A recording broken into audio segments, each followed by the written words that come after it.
Hey, ¿qué onda? Mi nombre es Jonathan Domingo y estás escuchando mi podcast. Hey, ¿qué onda? Continuamos con nuestra serie de Génesis. Estoy muy emocionado por el pasaje de hoy. Siento que cuando vimos la creación como el templo, o cuando vimos esa visión que tuvo Abraham en Génesis 15 de Dios pasando en medio de los sacrificios, son temas, de hecho también el que di de la Torre de Babel, lo que representa la Torre de Babel, esos son 3 mensajes que son recientes, que realmente han ayudado a ampliar mi entendimiento de Génesis y cómo Génesis se relaciona con el resto de la Biblia y realmente el resto de la historia humana. O sea, son temas gigantes. Entonces, ya llevamos un chorro de mensajes. Lo buscaría, pero creo que es el mensaje como 38, quizá. Si tú lo tienes ahí en Spotify o en YouTube, lo puedes ver. Que ya llevamos un chorro de mensajes. Entonces, lo más probable es que ya se te hayan olvidado algunos de esos temas. Entonces, no te preocupes. Aquí les vamos a dar un pequeño repaso. Y sí, y antes de leer el pasaje, les recuerdo que ya está disponible mi libro El hermano del Hijo de Dios. Está en Amazon, entonces está el link en la descripción si deseas adquirirlo. Es una novela histórica de cómo pudo haber sido la familia de Jesús, particularmente con el ente de Judas, el medio hermano de Jesús. Y también, como siempre, está Patreon si quieres más contenido. Ahí tengo otro libro que escribí que puedes tener una descarga digital gratis. Tengo 4 masterclasses y hay algunas otras ventajas de sumarte a la comunidad de Patreon. Como siempre, voy a leer el pasaje. Te reitero que es importante. Sé que es un poco tedioso y algunas otras personas que dan la Biblia verso a verso y más cuando abarcan pasajes largos entran directamente. Pero si yo te dijera, ok, hey, ponle pausa y lee esto, quién sabe si lo vas a hacer. Entonces, es importante, es un poco tedioso, lo sé, pero es importante escuchar el pasaje completo para tener un entendimiento hacia dónde vamos. Entonces, no tengo ningún problema si lo quieres escuchar a doble velocidad o lo que sea, pero dice así, esto es Génesis 28, el capítulo completo. Dice, Isaac llamó a Jacob y lo bendijo y le ordenó, no tomarás mujer de entre las casas de Canaán. Levántate y ve a Padán Aram, a la casa de Betuel, padre de tu madre, y toma de ahí una mujer de entre las hijas de Labán, hermano de tu madre. El Dios Todopoderoso te bendiga, te haga fecundo y te multiplique, para que llegues a ser multitud de pueblos. Que también te dé la bendición de Abraham, a ti y a tu descendencia contigo, para que tomen posesión de la tierra de tus peregrinaciones, la que Dios le dio a Abraham. Entonces Isaac despidió a Jacob, y fue a Padán Aram, a la casa de Labán, al hijo de Betuel, el arameo, hermano de Rebeca, madre de Jacob y Esaú. Esaú vio que Isaac había bendecido a Jacob y lo había enviado a Padán Aram para tomar ahí mujer para sí. Y cuando lo bendijo, le dio órdenes diciendo, no tomarás para ti mujer entre las mujeres o las hijas de Canaán. También supo que Jacob había obedecido a su padre y a su madre y se había ido a Padán Aram. Vio pues Esaú que las hijas de Canaán no eran del agrado de su padre Isaac. Y Esaú fue a Ismael y tomó por mujer, además de las mujeres que ya tenía, a Malat, hija de Ismael, hijo de Abraham, hermano de Nebaiot, sí. Jacob salió de Beerseba y fue a Harán. Llegó a cierto lugar y pasó la noche ahí, porque el sol se había puesto. Tomó una de las piedras del lugar y la puso de cabecera, de almohada, y se acostó en aquel lugar. Tuvo un sueño y vio que había una escalera apoyada en la tierra cuyo extremo superior alcanzaba hasta el cielo, y por ella los ángeles de Dios subían y bajaban. El Señor estaba de pie junto a él y dijo, yo soy el Señor de tu Dios, el Señor, el Dios de tu padre Abraham, el Dios de Isaac. La tierra en la que estás acostado te la daré a ti y a tu descendencia. También tu descendencia será como el polvo de la tierra, te extenderás hasta el occidente, hacia el oriente, hacia el norte, hacia el sur, y en ti y en tu simiente serán bendecidas todas las familias de la tierra. Ahora bien, yo soy contigo. Te guardaré por donde quiera que vayas y te haré volver a esta tierra. No te dejaré hasta que haya hecho lo que te he prometido. Entonces Jacob despertó de su sueño y dijo, ciertamente el Señor está en ese lugar, y yo no lo sabía. Y tuvo miedo y añadió, cuán imponente es este lugar. Esto no es más que la casa de Dios. Esta es la puerta del cielo. Jacob se levantó muy de mañana y tomó la piedra que había puesto de cabecera y la erigió por señal y derramó aceite por encima. Y aquel lugar le puso por nombre Betel, aunque anteriormente el nombre de la ciudad había sido Luz. Entonces Jacob hizo un voto diciendo, si Dios está conmigo y me guarda en este camino en que voy, y me da alimento para comer y ropa para vestir, y vuelvo sano y salvo a casa de mi padre, entonces el Señor será mi Dios, y esa piedra que he puesto por señal será casa de Dios, y de todo lo que me des te daré el diezmo. Padre, te pido que nos hables. Muchas veces hemos escuchado acerca de la escalera de Jacob, mínimo yo. Pero aunque ya anteriormente había enseñado Génesis, la magnitud de este pasaje no se me había revelado hasta este momento. Entonces, Padre, al considerar el tema, te pido que lleguemos con esa expectativa, que al Jacob entender eso, su exclamación fue, esto es puerta del cielo. Entonces, Padre, te pido que nos reveles a Jesús, nos reveles el significado de esta visión y que nos ayudes a través de Génesis a acercarnos a ti. Pedimos esto en tu nombre. Amén. Tenemos que entender que hay una dimensión espiritual. Eso es algo que se ve tanto en el Antiguo Testamento como en el Nuevo Testamento. Tenemos que entender que lo físico no es todo lo que hay. Obviamente como cristianos sabemos eso. Sin embargo, desconocemos que hay una dimensión espiritual que interactúa con nuestra dimensión. Hay ángeles, hay espíritus, hay demonios.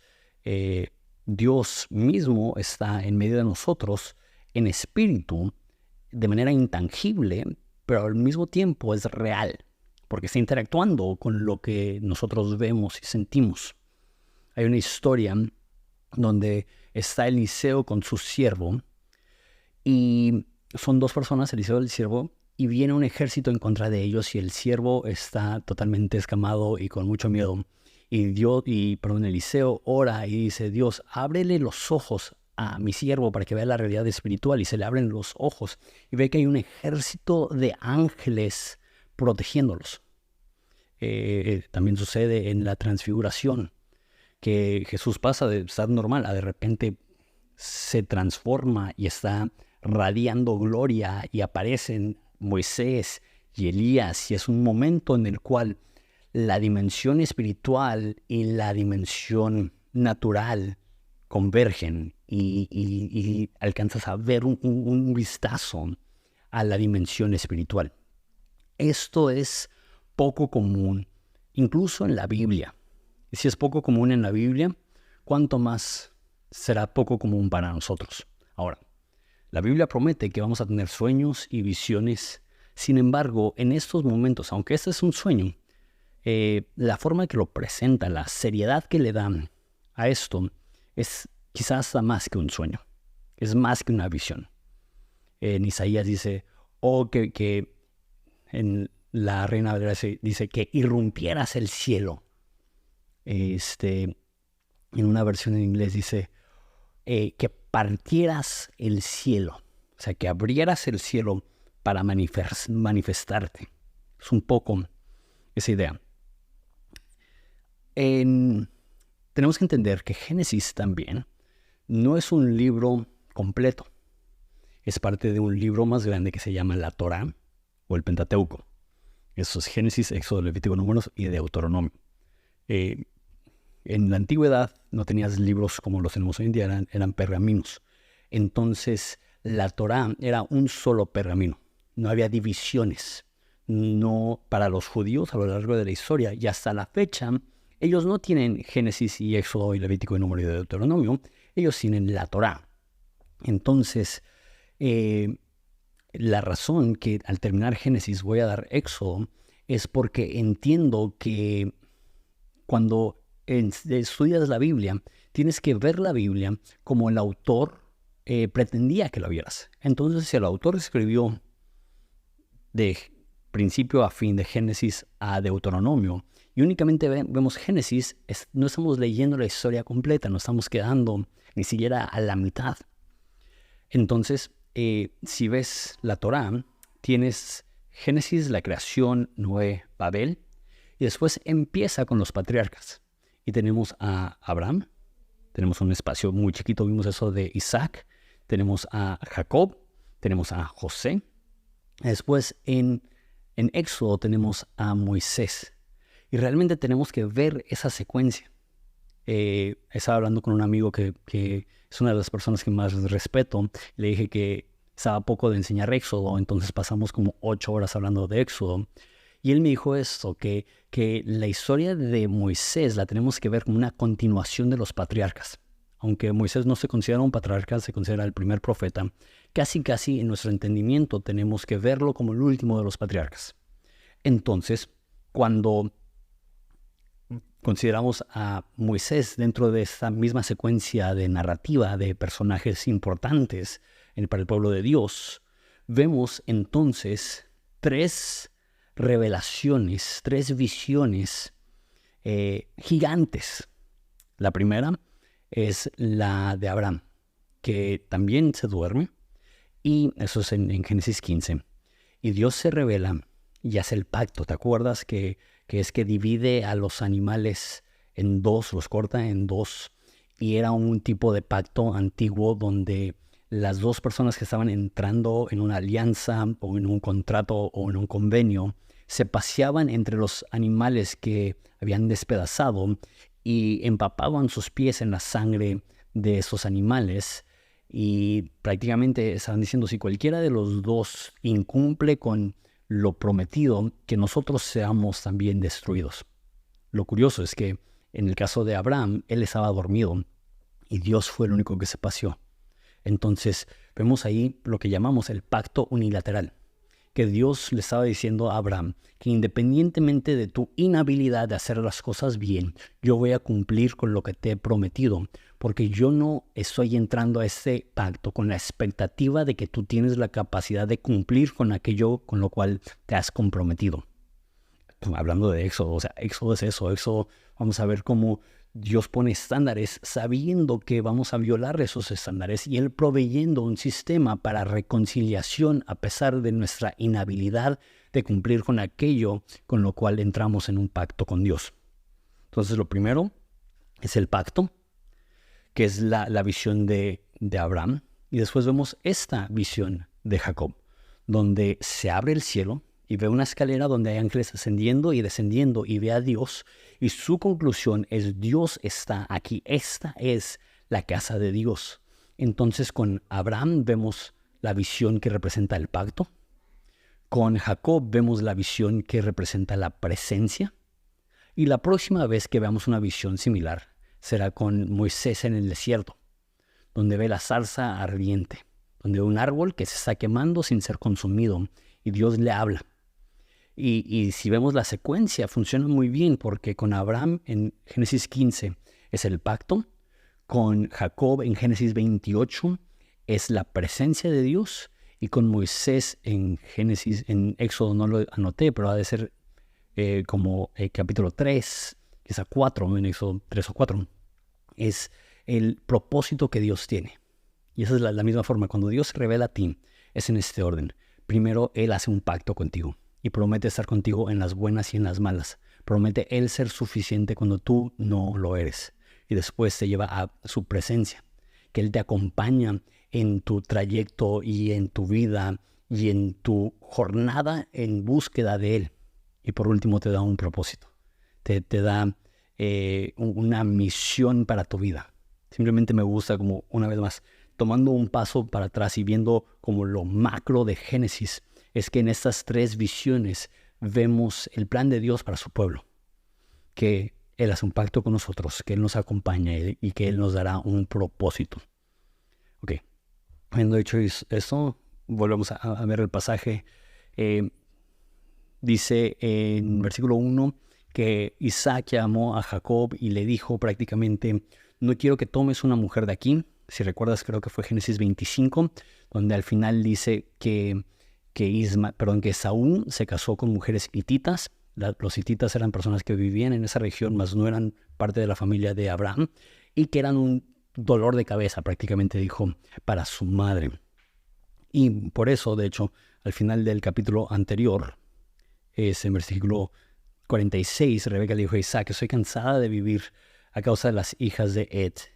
Son las esposas de Esaú. Si Jacob toma una mujer de las hijas de Ed, como estas hijas que están en la tierra, ¿de qué me servirá la vida? Entonces prácticamente Rebeca le dice a Isaac: estoy harta de vivir por mis nueras. Una vez más, Génesis narra los conflictos familiares de una forma muy intensa. Entonces, para no repetir una vez más este horror de que ella está frustrada porque su hijo está compartiendo su vida con personas que no comparten su fe, le dice Isaac: hey, no podemos repetir lo mismo con Jacob. Entonces, Isaac manda a Jacob y lo mandan al mismo lugar donde fue el siervo de Abraham para conseguirle esposa a él, que es a la casa de Betuel, y que va a tomar una esposa de las hijas de Labán. Ahora, para nosotros, esto entra en un tipo de relación ilícita porque serían primos. Sería la hija del hermano de tu mamá. Sin embargo, por cuestiones religiosas, Dios prefería eso a que se casaran con personas que no compartían su fe, que no compartían el mismo Dios. Entonces, lo curioso aquí, y eso es importante también para la historia de Jacob, vamos a hablar más de eso en un futuro, pero recuerda que Isaac prefería a Esaú y Rebeca prefería a Jacob, y Jacob, para obtener una bendición de parte de su papá, tuvo que disfrazarse, su papá era ciego, recuerden, tuvo que disfrazarse como su hermano para que pudiera recibir una bendición bajo un engaño donde Isaac pensaba que estaba bendiciendo a su hijo amado, cuando en realidad estaba bendiciendo a Jacob. Ahora, esta frasecita yo no la había notado, y cuando dé el mensaje pregrabado, creo que es de Génesis 31, hago mucho hincapié de cómo Jacob era una persona no amada por su papá, y eso le provocó inseguridades, pero aún así, Isaac sí bendijo a Jacob. Pero siento yo que el texto nos dice que Isaac no amaba a Jacob. O mínimo no amaba a Jacob como amaba a Esaú.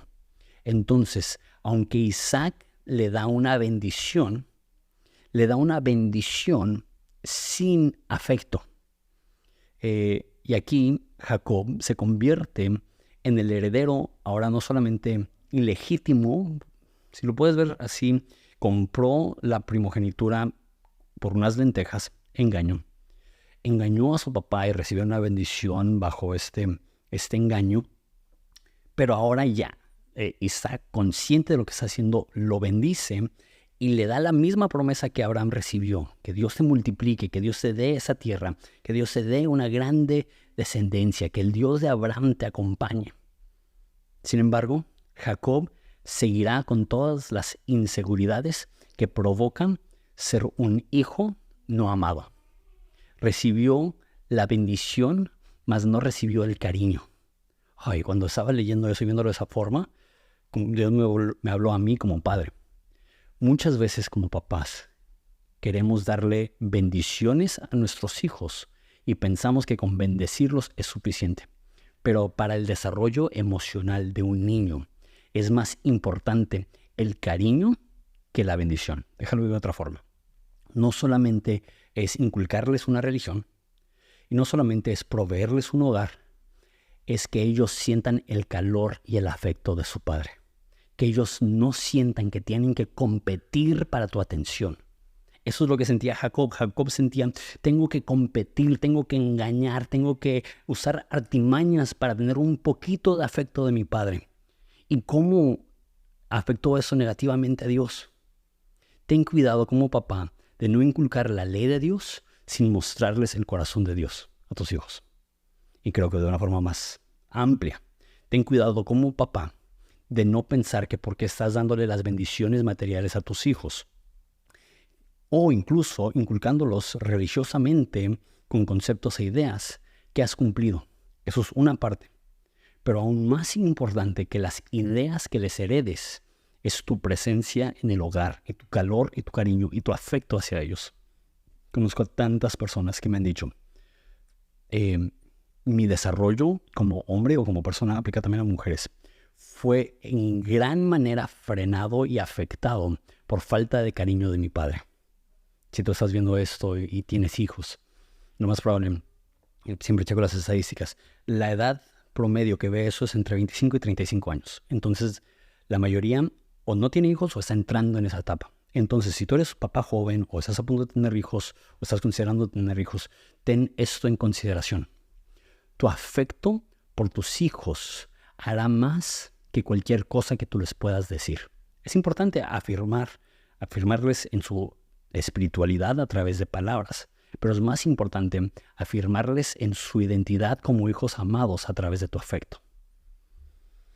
Entonces, Jacob recibe la bendición de Isaac sin haber tenido antes el cariño o el calor. Y como vamos a ver, Isaac va a seguir con un chorro de traumas. Uno de los problemas que también veremos en Jacob es que no conocía a Dios. Eso va a ser claro porque cuando Dios se le manifiesta, él va a empezar a negociar con Dios, que nos demuestra que no tiene una relación aún con Dios. Una vez más, si tú le hablas a tus hijos de Dios sin modelarles el cristianismo, sabrán ideas de religión, mas no tendrán una relación real con Dios. Y por último, esos versículos, Jacob significa usurpador. Déjalo, lo explico porque no recuerdo si nosotros lo expliqué bien.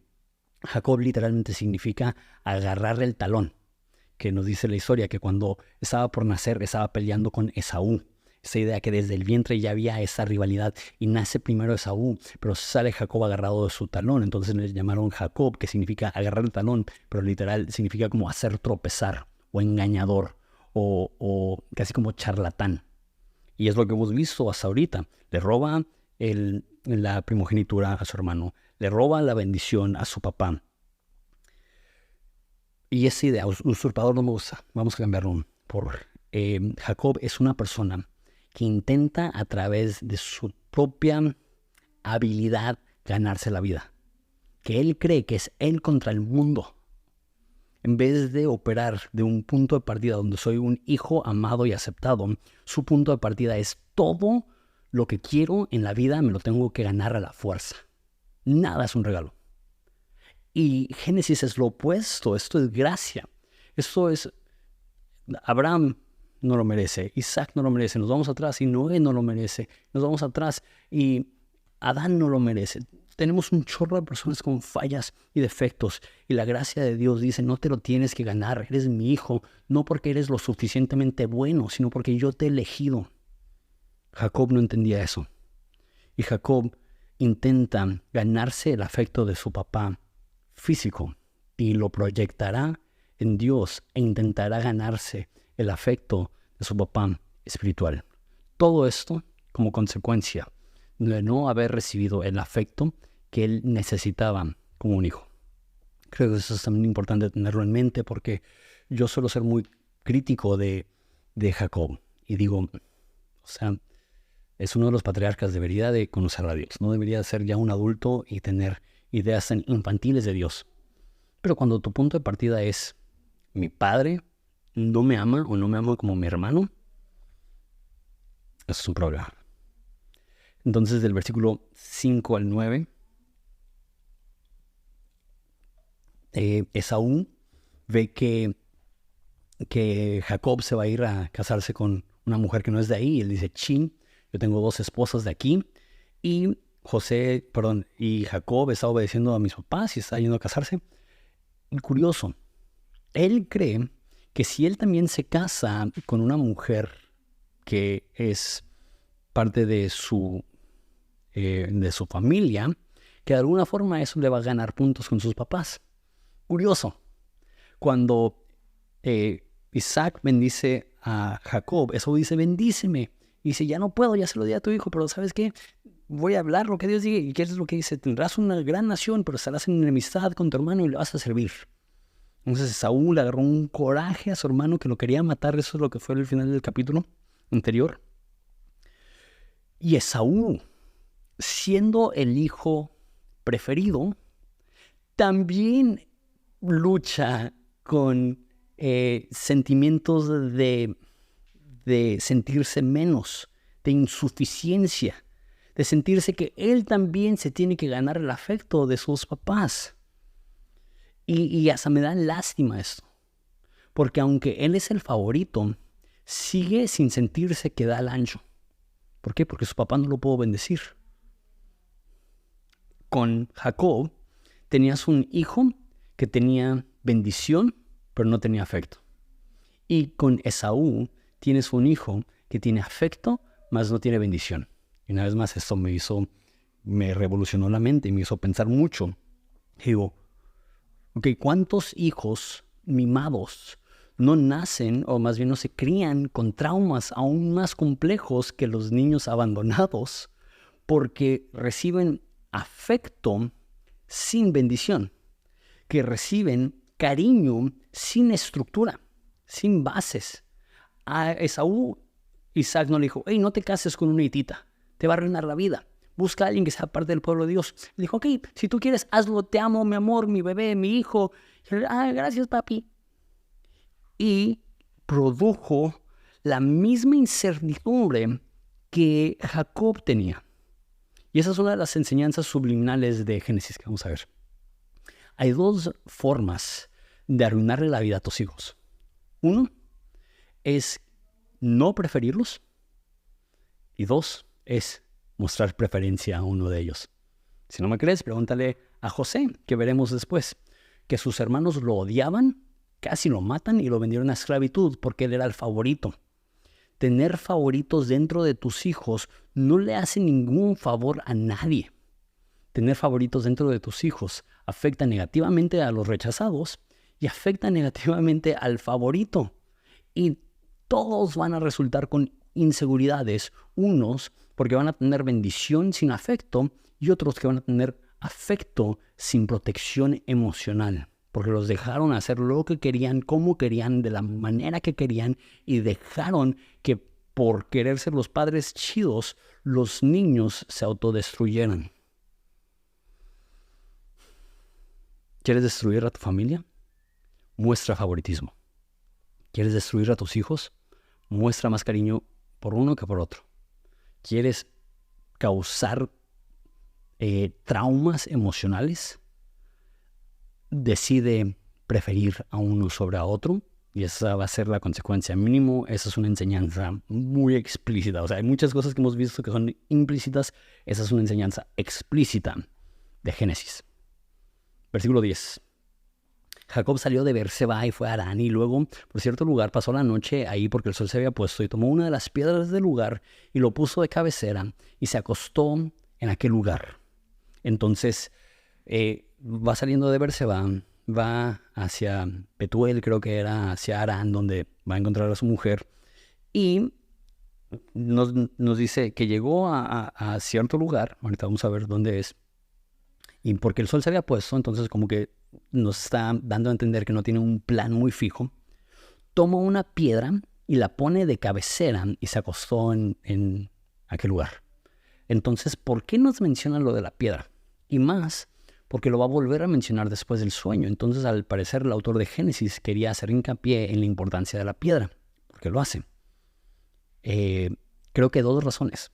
El más quizá evidente es hacer un contraste entre Jacob y el esclavo, el siervo de su padre Abraham, de su abuelo Abraham, que mandó al mismo lugar a su siervo a conseguir una esposa, a Isaac.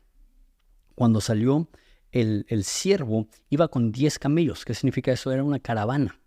iban con regalos y dones para que pudieran tener una dote para poder regresar con una mujer para dársela a Isaac. Con Jacob vemos y veremos en la historia que no va a llegar con una dote.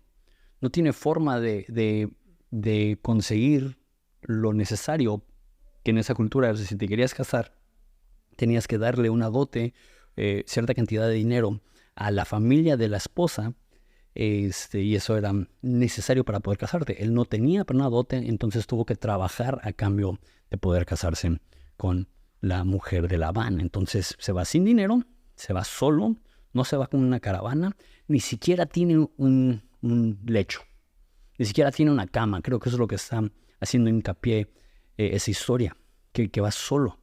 Y eso es curioso, porque ¿por qué se fue sin nada? Y me pregunto si esa es una de las formas que Isaac, una vez más, dice: te bendigo, pero ráscate con tus propias uñas.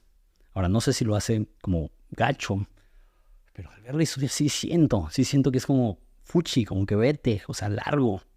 Y papi, ¿me puedo llevar algo? No, váyase aquí. Una vez más, todas las inseguridades que eso le provoca a Jacob. Sin embargo, no creo que eso sea malo para el desarrollo de Jacob. Porque vamos a ver que la historia nos dice que es un bueno para nada, hijo de mami, sin habilidades. Así lo describo un poco. Y después de 14 años va a regresar con familia, va a regresar adinerado, va a regresar siendo un hombre fuerte, va a regresar teniendo muchísimas posesiones. Entonces, eso me demuestra algo. Que una de las formas que puedes bendecir a tus hijos es permitir que ellos experimenten las dificultades de la vida. No intentar protegerlos de todas las dificultades, porque son esas dificultades que les van a dar el coraje para poder ser las personas que deberían de ser. Y una vez más, no soy experto en psicología, pero siento que son enseñanzas que vienen en la Biblia, que dice en Eclesiastés: es bueno que un joven llegue su carga desde su juventud. Que muchas veces pensamos que los jóvenes son incapaces de responsabilizarse, entonces nosotros queremos hacer todo para ellos, en vez de dejar que ellos pongan su hombro bajo una responsabilidad para que aprendan a llevar una carga desde su juventud. Entonces resultó ser bueno para para Jacob, el no llevar nada. Y la segunda cosa que representa esa piedra, lo voy a decir al final cuando volvamos a hablar de la piedra. Entonces se acuestan y dice que tiene un sueño, que vio una escalera apoyada en la tierra, cuyo extremo superior alcanzaba hasta el cielo, y por ella los ángeles de Dios subían y bajaban. Okay.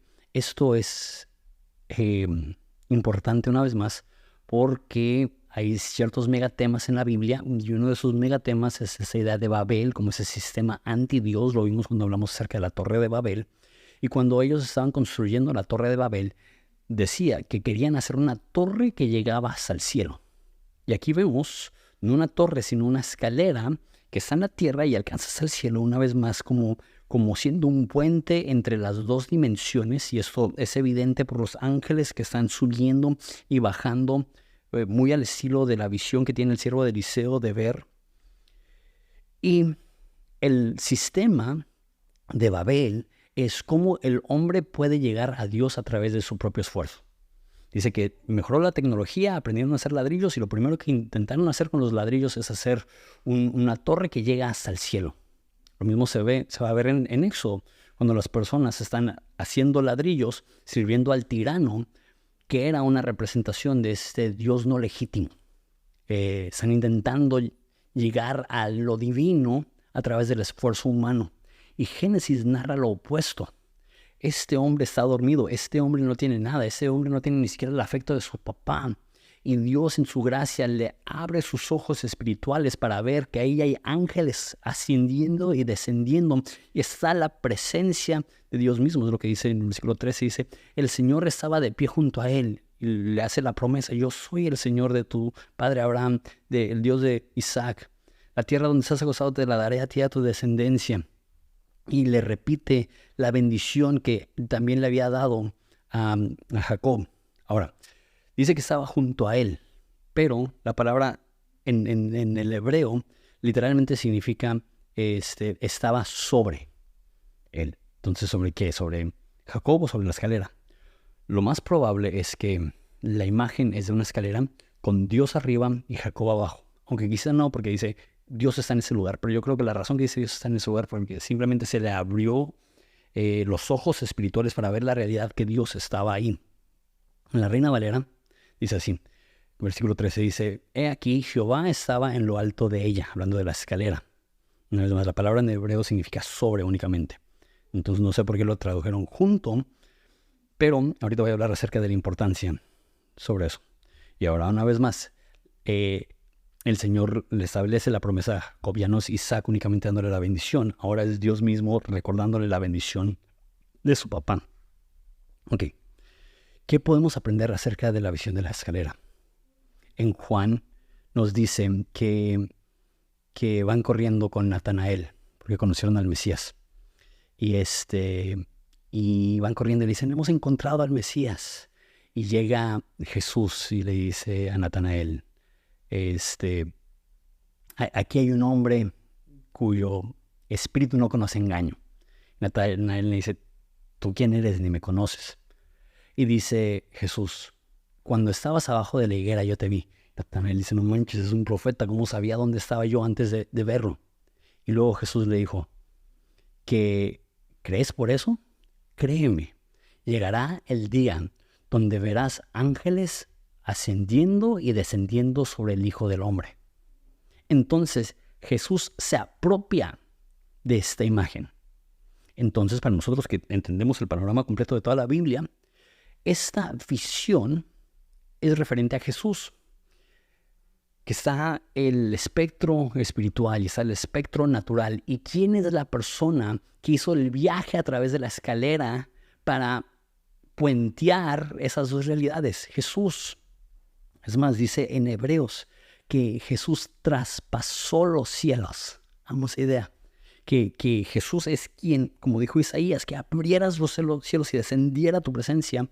Eso se ve desde el Antiguo Testamento en visiones, pero se ve en realidad en Jesús. Cuando dice en Juan, dice, nadie ha descendido del cielo más que el Hijo del Hombre. Fue en ese mismo libro, en Juan, cuando dice que verás al Hijo del Hombre con ángeles ascendiendo y descendiendo sobre él. Y una vez más, poniendo eso en contraste con Babel, Babel es el esfuerzo del hombre para llegar a Dios. Eso termina en confusión, eso termina en frustración y eso termina en pleito humano. Y la visión de la escalera de Jacob es todo lo opuesto. El hombre escogido por Dios descansa y Dios abre los cielos y desciende a él. Esa es la imagen de Jesús. La imagen de Jesús es que Dios vino a nosotros porque nosotros éramos incapaces de ir a él. Y eso lo he dicho tanto en Génesis que no es que me canse porque es glorioso. Pero espero que ya te esté cayendo el 20. La gracia extrema de la Biblia, que toma a personas que son absolutamente, no solamente inmerecedores, sino que merecen lo peor probablemente por sus actos. Y a esas personas se les revelan. Jacob ni siquiera era el primogénito. Tuvo que robar la primogenitura. A él se le aparece Dios. A él le abre los ojos y le demuestra esa visión de la escalera. ¿Cómo llegamos a Dios? No es construyendo una torre hacia él. Es dejando que él abra nuestros ojos para ver que él creó una escalera para llegar a nosotros. Es la representación, eso es lo que representa la escalera de Jacob. Entonces se despertó de su sueño y dijo, ciertamente el Señor está en este lugar y no lo sabía. Y tuvo miedo y añadió, ¿cuán imponente es este lugar? Esto no es más que la casa de Dios. Esta es la puerta del cielo. Ahora lo que tú y yo sabemos es que Dios está en todas partes. Sin embargo, hay una diferencia entre saber que Dios está y el hecho que Dios esté. Dios siempre está contigo. Pero hay una diferencia marcada en la vida de una persona que reconoce la presencia de Dios, que reconoce que está ahí, que sus ojos físicos son abiertos o que sus ojos espirituales quizás son abiertos para reconocer que Dios le está acompañando, que la presencia de Dios está ahí. Y dice que tiene miedo, dice que es imponente. Mi pregunta es, ¿cuándo fue la última vez que tú te sentiste así? Que sentiste el pesar de la presencia de Dios. Que sentiste, no lo merezco, soy polvo. No lo merezco, soy una persona que tengo esa falla y esa falla y esa falla y ese trauma y esa dificultad y ese dolor y esa disfuncionalidad y ese problema familiar y tengo todas estas cosas en mi contra. No tengo nada que ofrecerle a Dios, pero Dios está aquí. Dios se ha revelado a mí, no porque me lo haya ganado y no porque me lo merezca, sino porque Dios en su infinita gracia y bondad decidió verme a mí, que soy como polvo, y respirar aliento de vida sobre mí. ¿Cuándo fue la última vez que sentiste la gloria de Dios de esa forma? La presencia de Dios en esa forma. Y ese es mi deseo al ver esto, para ti y para mí. Dios camina contigo. Jamás estás solo. Dios camina contigo. Su presencia está contigo. La pregunta no es si Dios está contigo. La pregunta es si estás consciente de que Dios está contigo. Eso cambia todo. Y una vez más, tantos traumas que cargamos, tantas inseguridades que portamos, tanto dolor que tenemos en el corazón y en la mente, que se pueden disipar si tan solamente podemos creer de todo corazón, Dios está conmigo. Quizás sea lo más importante que te puedo decir, es que no estás solo. Ciertamente esta es la casa de Dios, haciendo referencia no tanto a ese monte, sino a ese momento que Dios se le reveló.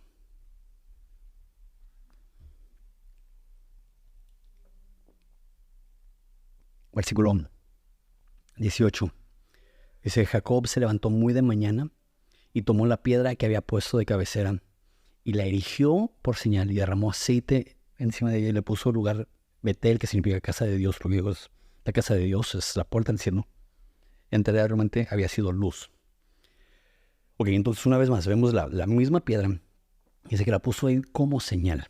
Eso lo vamos a ver mucho bueno, de hecho no lo vamos a ver porque sucede unas cuantas veces en la ley, pero sucede a lo largo de la historia de Israel que cuando Dios aparece, toma una piedra para recordarlo, hace una señal. Y lo importante que es recordar esos momentos en los cuales Dios te habló. No olvidarlo porque somos olvidadizos. Incluso, perdón que haga tanta referencia a Éxodo, es que ahorita me estoy saturando de Éxodo en preparación. Dios los saca con milagros y a unos capítulos ellos ya le están reclamando a Dios diciendo, ¿por qué nos sacaste? Porque somos olvidadizos. Es importante hacer un punto de referencia para recordar las veces que Dios operó a nuestro favor. Es 1, 2. También es la idea de hacer un altar, que toma la piedra donde está y dice que derramó aceite en esa piedra.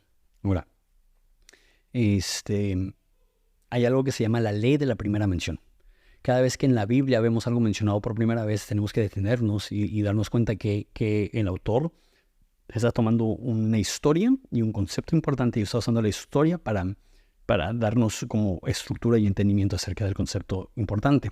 Entonces, el concepto de unción, de ungir, es algo principal en toda la Biblia. Esto habla del acompañamiento de Dios, del poder de Dios.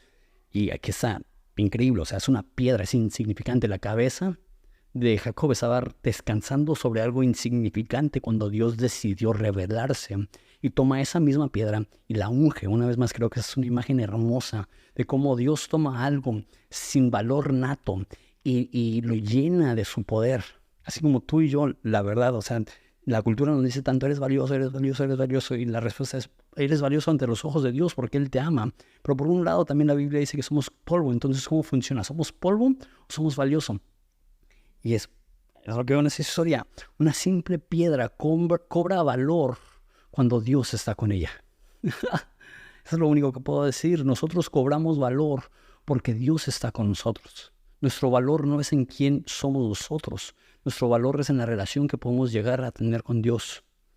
Y otra cosa, lo vamos a ver una vez más en la ley, y perdón que hago tanta referencia a eso, pero pues es parte del mismo libro y una vez más estoy bien saturado con eso. Cuando Dios le pide al pueblo que hagan altares para Dios, dice que no labren las piedras, que no las corten. ¿Por qué?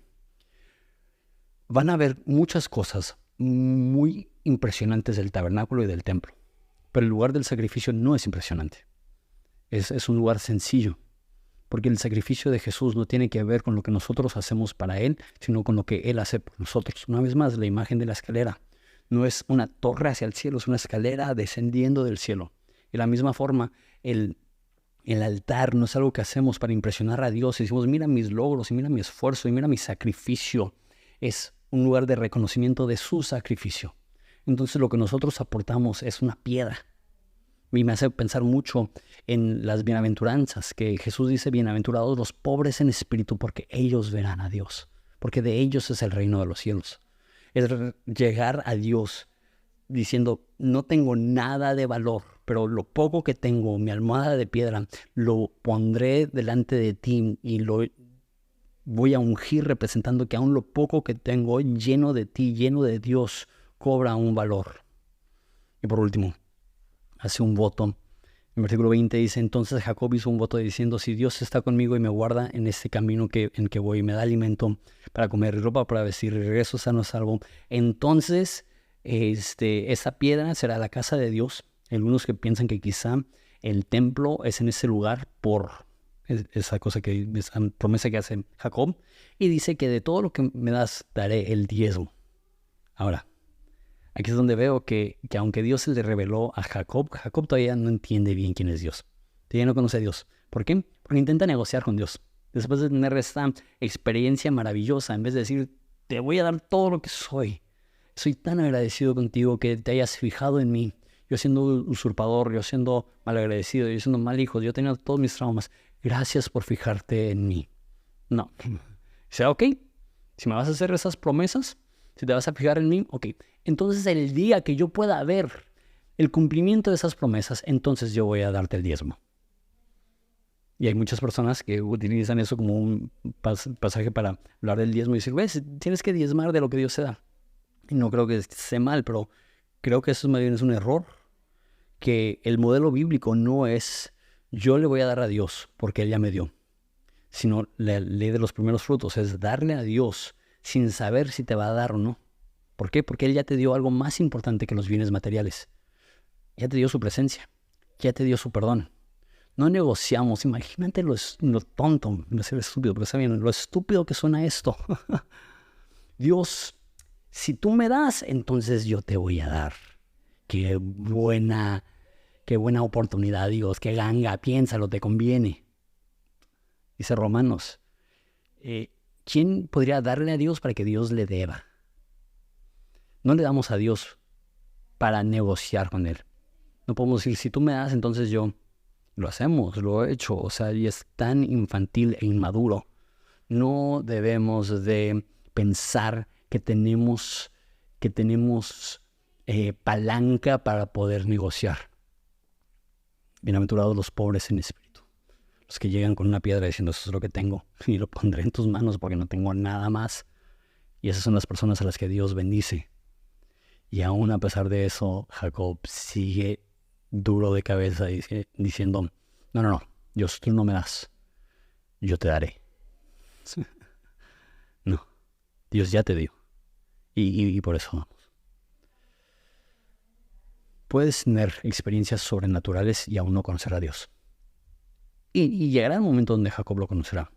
Pero eso será, creo que es el 31, el 32, donde se le manifiesta y lucha con el ángel de Dios. Será un pasaje importantísimo.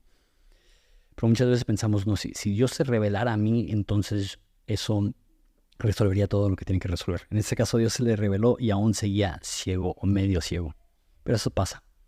Mejor estar medio ciego y estar con Dios que tener todas las bendiciones físicas y materiales y estar lejos de Dios. Es como la persona que cuando Jesús lo sanó en dos partes. Primero le sanó la vista que podía ver de manera incompleta y luego lo sanó para poder ver todo. Muchas veces eso sucede. La primera vez que Dios se revela a nosotros, vemos parcialmente. No entendemos bien nuestra condición. Queremos negociar con Dios, queremos ponernos al tú por tú con Dios, queremos decir, Dios, te prometo que si haces esto, entonces yo haré eso. Una vez más, es señal de inmadurez. Pero es mejor ser inmaduro, pero ir en pos de Dios, que creerte maduro y estar bien perdido. Y mínimo Jacob ha tomado un buen primer paso, que es que entendió que Dios estaba ahí. es que entendió que la forma de llegar a Dios no es en este esquema babilónico de esfuerzo humano, sino en el esquema del reino de Dios, que es Dios abriendo el cielo y derramando su presencia sobre personas inmerecedoras. Ese es el regalo de la visión de la escalera de Jacob. Dios te bendiga.